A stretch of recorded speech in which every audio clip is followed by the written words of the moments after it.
নেপালে কি খেলা দেখাইলো, ইংল্যান্ডের মতো দলকে পুরা মাটিতে নামিয়ে ফেললো রে ভাই। মানে আর একটুর জন্য, একটু হলেই ম্যাচটা জিতে যেত। তারপরও অভিজ্ঞতার কারণে ইংল্যান্ড জিতে গেছে। যদি নেপালের ওই অভিজ্ঞতার মানে নেপাল অভিজ্ঞতার কারণে আসলে হেরে গেছে, আর ইংল্যান্ড এখানে অভিজ্ঞতার কারণে জিতে গেছে। না হলে এই ম্যাচ কখনোই ইংল্যান্ড জিততে পারে না। তারপরও নেপাল যেই খেলাটা দেখিয়েছে ভাই, মানে অবিশ্বাসযোগ্য। মানে আমি তো ইংল্যান্ড যখন 180+ রান করছে তখন আমি তো ধরে নিয়েছি যে এটা হেসে খেলে ইংল্যান্ড জিতে যাবে। সেই ইংল্যান্ডের মানে গলা শুকিয়ে গিয়েছিল, এমনকি একটা পর্যায়ে ম্যাচ হাত থেকে বের হয়ে গেছে।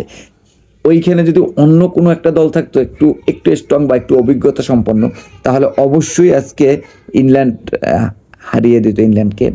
আর দেখুন যে সেই নেপালকে আসলেই ধন্যবাদ দেওয়া উচিত। নেপাল আসলে একদম শেষ বল পর্যন্ত নেপাল টার্গেটে রাখছে যে ম্যাচ জিততে পারে, এবং ইংল্যান্ড শেষ বলটা পর্যন্ত শান্তিতে করতে পারেনি। তাহলে বুঝেন এবার টি-20 হাড্ডাহাড্ডি ম্যাচ হবে। গতকালকে যেই ম্যাচ দেখেছি আমরা, যেগুলো এক্সপেকটেশন করি না যে এর ম্যাচগুলো এরকম হবে, যেগুলো ভাবি যে খুব হেসে খেলে সহজেই জিতে যাবে, সেই ম্যাচগুলোই দেখেন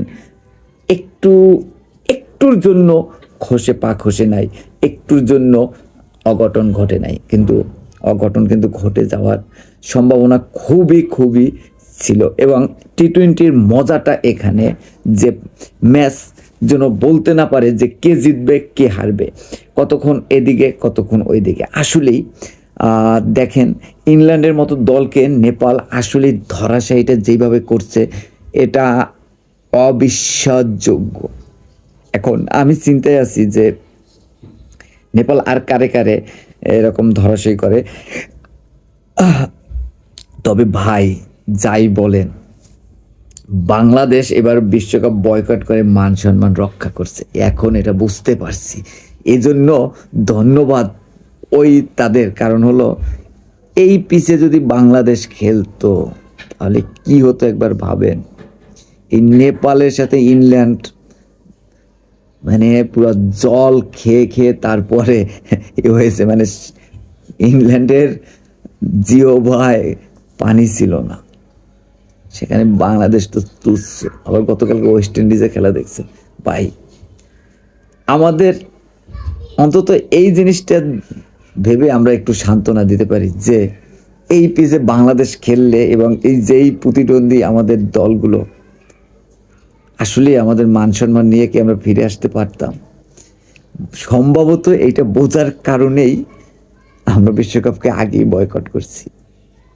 মান সম্মান মানে মানের মান সম্মান তো আগেই রাইখা আসা উচিত, তাই আমরা ওইটা সঠিক সিদ্ধান্ত নিয়েছি সম্ভবত। আপনারা কি বলেন?